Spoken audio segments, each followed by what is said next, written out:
Halo teman-teman, Assalamualaikum, kembali lagi di channel Invest Saham.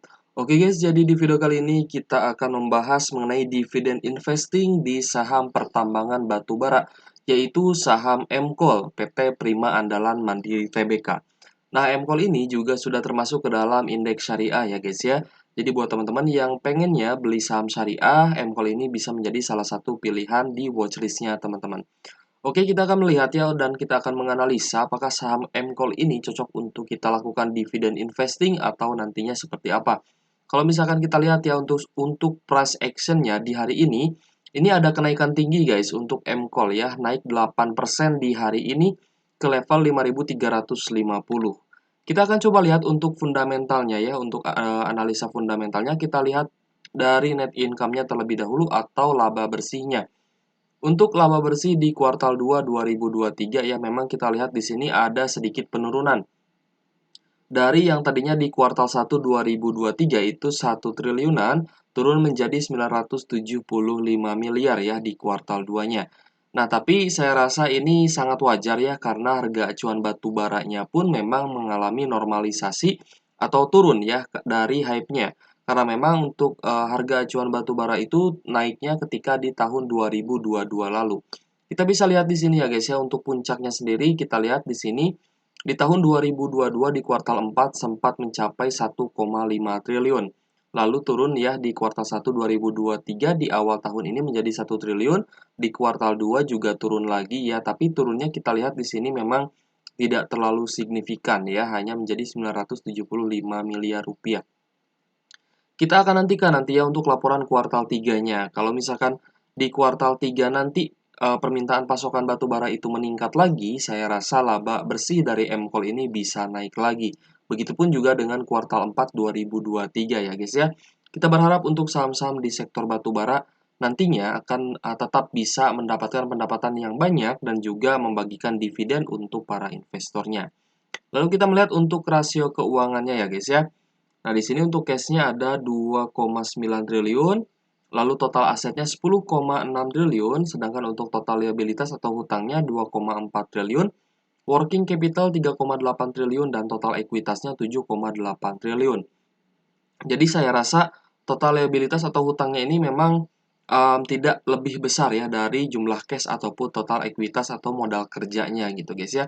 Jadi kemungkinan besar sih untuk liabilitasnya ini ya biasanya liabilitas jangka panjang atau hutang jangka panjang yang bayarnya itu dicicil, jadi aman ya guys ya untuk rasio keuangannya.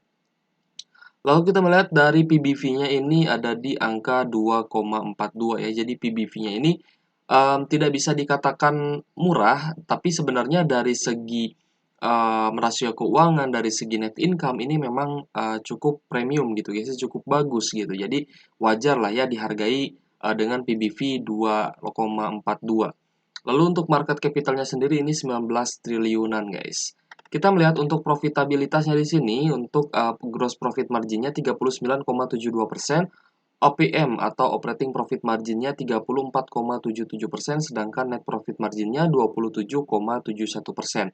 Dari rasio profitabilitasnya ini cukup wajar ya guys ya, cukup wajar dan lumayan tinggi juga untuk net profit marginnya. Kita akan melihat untuk last dividend ya atau dividen yang dibagikan oleh MCOL ini, ternyata untuk dividen yield-nya ini 18,69% ya, lebih rendah daripada saham-saham batubara yang lainnya. Sedangkan untuk dividen terakhir yang dibagikan itu di 5 Mei 2023 lalu. Jadi di pertengahan Mei ya guys ya, di pertengahan tahun ini. Dan dividennya itu sebesar Rp350 per lembar saham atau Rp35.000 per lotnya. Dan dividen yield-nya 18,69%. Kita akan melihat apakah MCOL ini rutin bagi dividen. Nah, karena MCOL ini memang IPO-nya di tahun 2021 ya, jadi dia bagi dividen berarti dari 2020 dibagikan di tahun 2021 ya guys ya. Dari sejak IPO ini sudah rutin bagi dividen ya. Berarti dividennya ini juga kita lihat di sini cukup ada peningkatan, tapi memang untuk dividen dari MCOL ini um, setahun sekali guys ya. Kita lihat di sini setahun sekali Tapi di tahun 2022 lalu ini ternyata bisa bagi 2 kali ya. Jadi kita akan lihat nanti untuk MCall apakah di bulan November ini akan bagi lagi dividen gitu guys ya di November 2023. Nah, kalau misalkan memang EPS-nya itu memungkinkan untuk bagi dividen interim di bulan November, saya rasa MCall ini masih bisa bagi dividen interim lagi. Nah, kalau misal kita lihat dari rasio dividennya memang untuk dividen interim ini lebih rendah ya daripada dividen finalnya. Untuk dividen finalnya kemarin Rp650 per lembar sahamnya gitu guys, atau Rp65.000 per lotnya. Seperti itu. Oke, kita akan melihat mengenai seasonality-nya. Nah, seasonality-nya dari tahun 2021 ya guys ya. Sepertinya memang ini IPO-nya di bulan Oktober, September atau Oktober.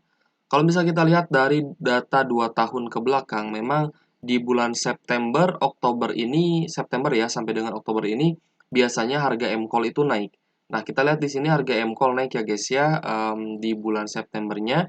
Dan kita akan melihat nanti di Oktober apakah masih akan naik, karena ini sudah di penghujung September gitu guys. Dan dari November, dari rata-rata ya, bahkan sampai Desember ini di akhir tahun, MCall ini mengalami kenaikan ya, tapi kita tidak bisa memungkiri bahwa di tahun 2022 lalu di Novembernya ini ada penurunan gitu guys ya. Jadi kita akan melihat nanti seperti apa ya Oktober, November, Desember ini, bahkan sampai akhir tahunnya apakah memang akan terjadi kenaikan. Karena di sini Januari Februarinya ada penurunan guys ya untuk harga dari MCall ini. Kita akan melihat untuk price action dari MCall ini sendiri. Nah, memang di hari ini ada kenaikan ya 8% dan kenaikan ini cukup tinggi dan bisa break di area resistennya ya. Resistennya ada di 5.200-an.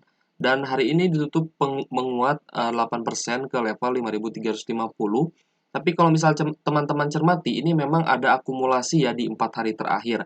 Jadi memang dari tanggal 20 September ini sudah mulai diakumulasi dan sudah ada tanda-tanda pembalikan arah gitu guys. Jadi ini sangat menarik sebenarnya untuk MCall ini buat teman-teman yang mungkin di tanggal 20 sudah mulai beli lagi ya saham MCall, ya berarti ini sudah detik-detik dia akan rebound lagi seperti itu. Dan memang untuk trader juga ini saat yang tepat sebenarnya untuk beli lagi saham MCall seperti itu guys. Kita akan melihat ya untuk harganya apakah sudah cocok untuk kita beli. Untuk data dari sebaran harga ya MCall ini dalam jangka waktu 1 tahunnya, minimum price atau harga terendahnya ada di 4.150, sedangkan untuk harga tertingginya sempat mencapai 7.200 dan harga saat ini 25 September 2023 ada di harga 5.350, maka posisi dari sebaran data tahunannya ada di posisi 39 persentil. Maka harga saat ini termasuk ke dalam resiko yang sedang atau medium risk ya guys ya. Nah, karena ini memang sedang naik ya untuk saham MCall-nya, ya ini kan sedang naik guys ya.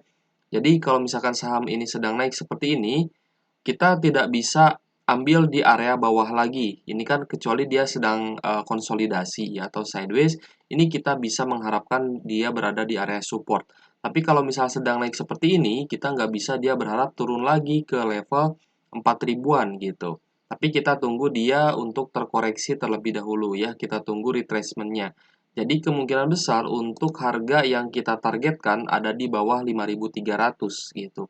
Karena dari posisinya juga ini sudah lumayan resikonya sudah medium gitu ya, resikonya sedang. Seperti itu guys ya untuk price action atau price recommendation ya dari MCall. Kalau misalkan dia terkoreksi di bawah 5.300, ini saya rasa akan lebih menarik lagi untuk saham MCall. Lalu kita akan membahas mengenai dividend for living ya atau dividend investingnya saham MCall. Nah, buat teman-teman yang ingin income 5 juta per bulan ya dengan dividen yield income 18,69%, nah maka di sini total dividen yang harus teman-teman dapat adalah 60 juta ya. Ingat-ingat angkanya 60 juta per tahun, maka income teman-teman itu bisa dibagi ke dalam setahunan ya, berarti 12 bulan, berarti 5 juta per bulan. Nah, ini adalah sesuai dengan rata-rata UMR yang ada di Indonesia ya, saya pukul rata semuanya 5 juta.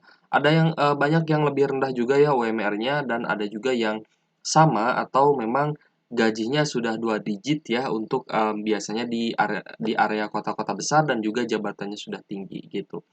Nah, ini modal investasinya untuk 5 juta per bulan adalah 321 jutaan. Lalu untuk income 10 juta per bulan. Nah, ini mungkin sudah level supervisor atau level yang lebih tinggi gitu, guys ya. 10 juta per bulan untuk income passive income 10 juta per bulan. Berarti teman-teman butuh modal 642 jutaan ya investasi di saham MQual. Lalu untuk income 20 juta per bulan. Nah, ini sudah 2 digit ya, guys ya, sudah di atas 10 juta. Jadi kemungkinan besar memang ada beberapa orang yang gajinya itu sangat-sangat tinggi gitu guys ya. Nah, ketika teman-teman pengen income 20 juta per bulan ya karena mungkin ada cicilan rumah juga atau ada cicilan apartemen, ada cicilan mobil. Nah, income 20 juta per bulan saya rasa cukup lah ya untuk cicilan. Nah, ini berarti total per tahunnya teman-teman harus dapat dividen 240 juta gitu guys ya. Maka modal investasi teman-teman di saham MCall harus mencapai 1,2 miliar gitu. Nah, teman-teman kebayang ya kalau misalkan ada yang namanya menteri-menteri atau pejabat gitu yang hartanya miliaran sampai triliunan, berarti teman-teman bisa menggambarkan gitu ya seberapa besar penghasilan mereka dalam satu bulannya gitu. Kalau misalkan mereka memang berinvestasi di saham. Seperti Pak Sandiaga Uno itu kan kekayaannya besar gitu ya karena memang Pak Sandiaga Uno juga berinvestasi di saham. Nah, yang lebih menarik sebenarnya adalah kisah dari Pak Lokeng Hong. Karena Pak Lokeng Hong itu memang berasal dari karyawan biasa ya, sama seperti kita-kita yang gajinya itu per bulan ya, karyawan biasa gaji per bulan.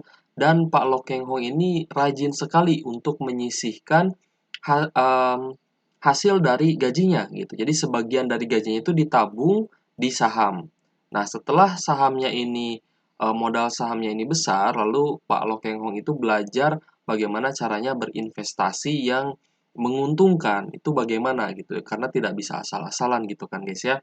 Nah, maka waktu itu Pak Lokeng Hong memang waktu itu ya krisis ekonomi di tahun 97-an. Nah, itu Pak Lokeng Hong tidak punya pilihan untuk investasi di banyak saham, makanya dia waktu itu all in di satu saham dan berharap saham tersebut bisa naik ketika nanti krisisnya sudah lewat. Nah, ini teman-teman bisa ya baca kisahnya mau di YouTube atau mau di website itu ada. Nah, gitu guys ya. Dan untuk sekelumit cerita bagaimana kita mendapatkan modal ratusan juta ya, ratusan sampai bahkan mungkin miliaran. Ini sebenarnya bisa kita lakukan dengan yang namanya compounding interest gitu. Dan sebenarnya untuk modal investasi itu kita tidak perlu apa ya memikirkan terlalu berat gitu guys ya karena dengan sendirinya modal investasi itu nantinya akan terkumpul kalau misalkan memang kita disiplin untuk menyisihkan sebagian dari penghasilan kita. Misalkan mungkin teman-teman yang kerja kantoran mungkin nantinya akan lebih semangat lagi untuk nabung saham dan memutuskan untuk mencari tambahan lainnya gitu guys ya atau pekerjaan sampingan atau misalkan menambah proyek atau membantu misalkan menjualkan tanah, menjualkan rumah itu kan nanti akan dapat komisi. Nah, lalu untuk teman-teman yang bisnis juga ya bisa jadi teman-teman nanti bisnisnya semakin berkembang, semakin besar, relasinya semakin banyak dan proyekannya juga semakin besar. Nah, itu kemungkinannya nantinya tabungan saham teman-teman pun akan ikut membesar ya seiring dengan perjalanan investasi teman-teman. Ya, ada yang namanya compounding interest yaitu efek bola salju. Semakin teman-teman rutin nabung di saham, nantinya teman-teman bisa melipat gandakan kekayaan teman-teman gitu ya karena ada keuntungan yang namanya dividen, ada keuntungan dari capital gain juga gitu ya dan sewaktu-waktu bisa diambil juga kalau misalnya ada keperluan. Seperti itu. Oke guys, semoga membantu ya dan semoga bermanfaat video kali ini. Terima kasih buat teman-teman yang sudah menonton dan jangan lupa ya untuk subscribe channel Invest Saham dan nyalakan lonceng notifikasi biar teman-teman gak ketinggalan info menarik lainnya dari channel Invest Saham. Oke guys, um, sampai berjumpa di video selanjutnya ya. Wassalamualaikum warahmatullahi wabarakatuh.